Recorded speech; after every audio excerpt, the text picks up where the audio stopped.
Ladies and gentlemen, from Liberty Healthshare, please welcome Dale Bellis.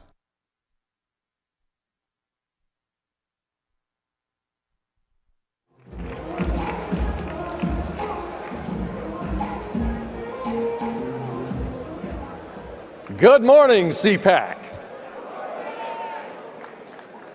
There has got to be a way for the average American to meet health care costs while maximizing his or her personal freedom. Finding a solution to that problem has been my personal quest for over the past 30 years that I've spent as a healthcare administrator. And yet, in recent years, the fatal flaws that I observed over that time have recently been further exposed and exacerbated. Let me tell you a part of my experience.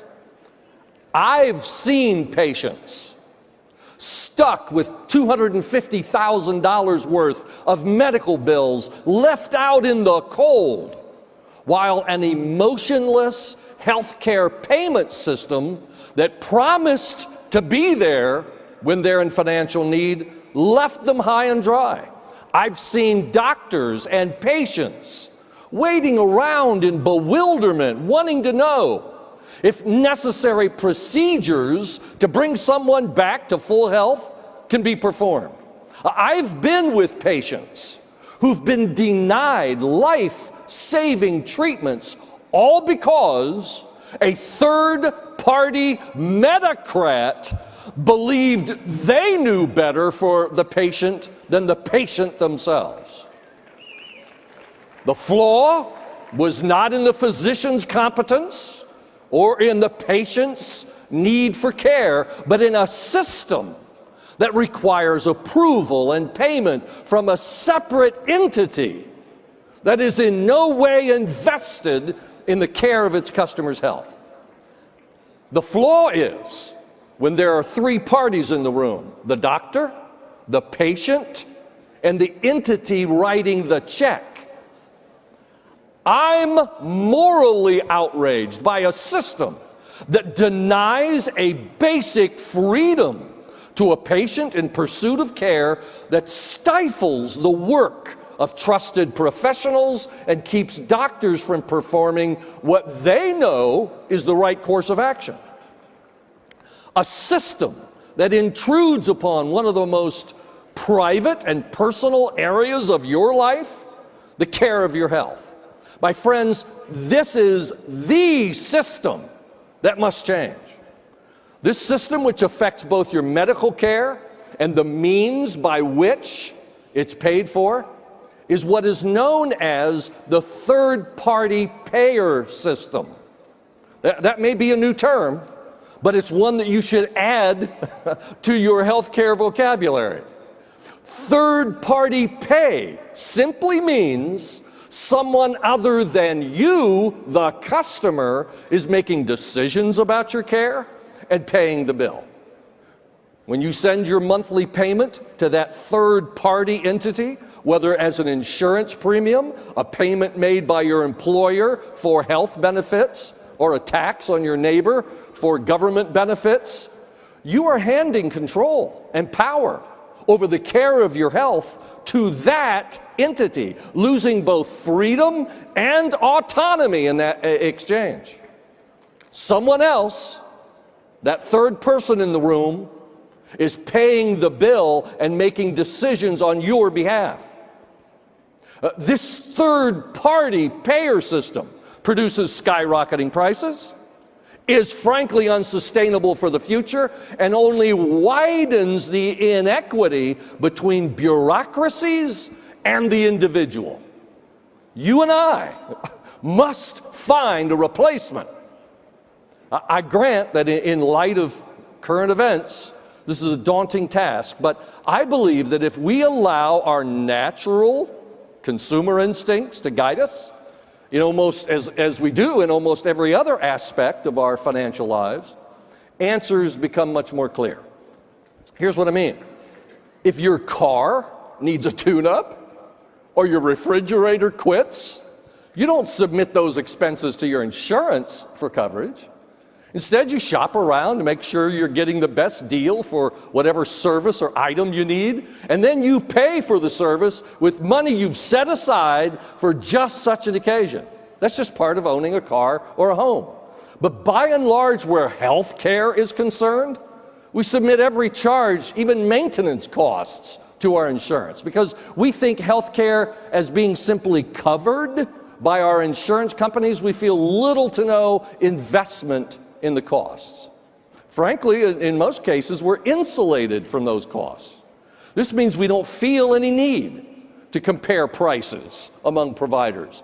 So we're sure we're getting the best value for our dollars. And sometimes making matters worse, since our providers have also largely succumbed to the third-party payer model, they have no skin in the game.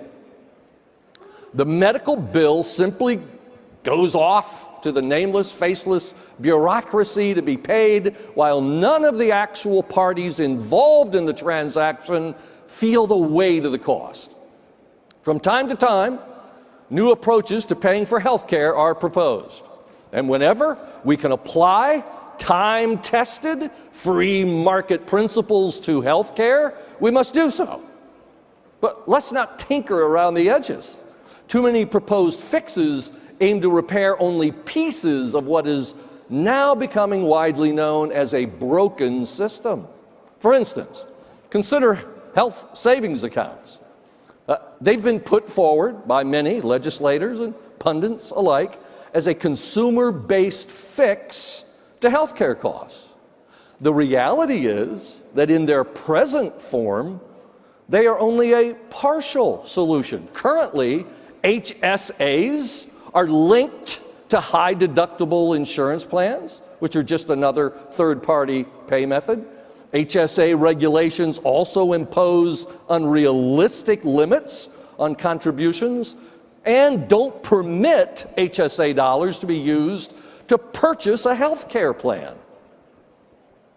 Today, I'm calling on our elected officials in this city to have the political will to pass a super HSA plan, which would, number one, uncouple HSAs from insurance, number two, allow customers to use their HSA dollars to purchase the health care plan of their choosing. It's your money after all. And number three, significantly expand or remove the contribution limits. Only then will HSAs be truly customer-driven. The other proposed big picture solution we must confront is the growing movement in favor of single-payer health care, meaning government-paid and controlled health care. Besides the obvious inefficiencies of any government-controlled system and its lack of accountability to the public, such a system is the ultimate double down on third-party pay.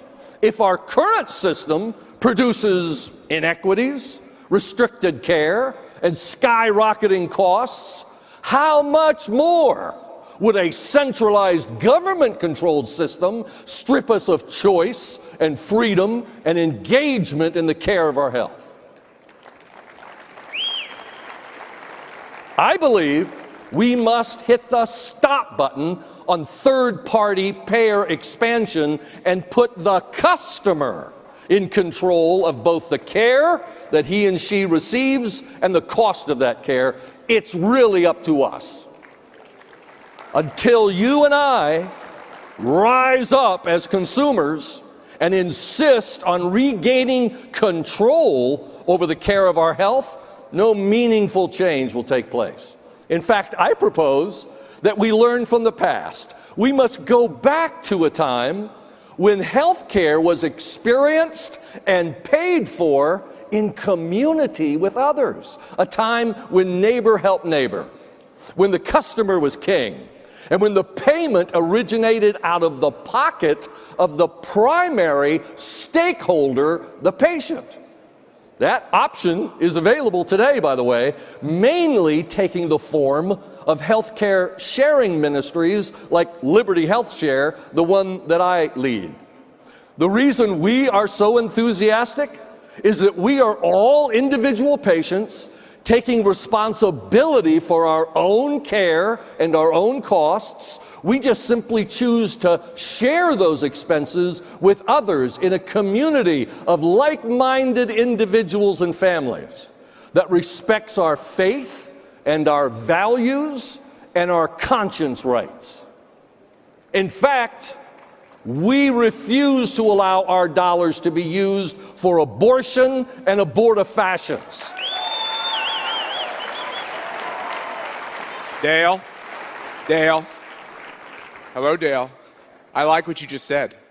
What was that you just said? You're not going to use the money for what? For abortion or abortifacients. I think the Schlatt family would like to sign up.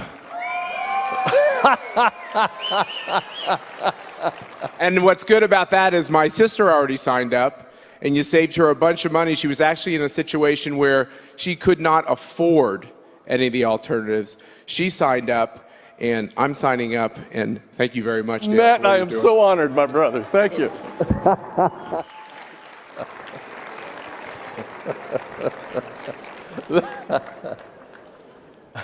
We fund each other's eligible medical bills on the basis of a long respected tradition of mutual aid and mutual care.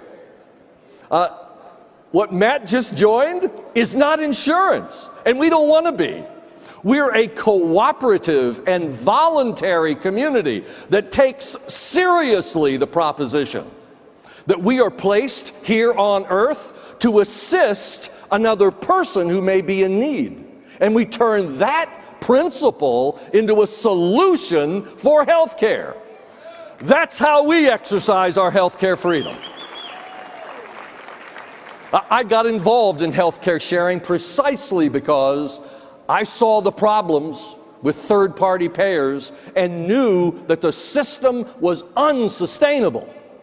Liberty HealthShare's growing membership is accomplishing personal health care reform every day.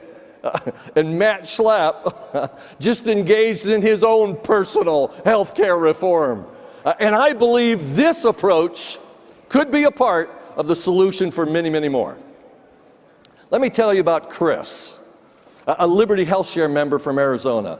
He's a great example, him and his family, of these principles in practice. Just months after joining Liberty HealthShare, his 14-year-old daughter suffered a hemorrhagic stroke.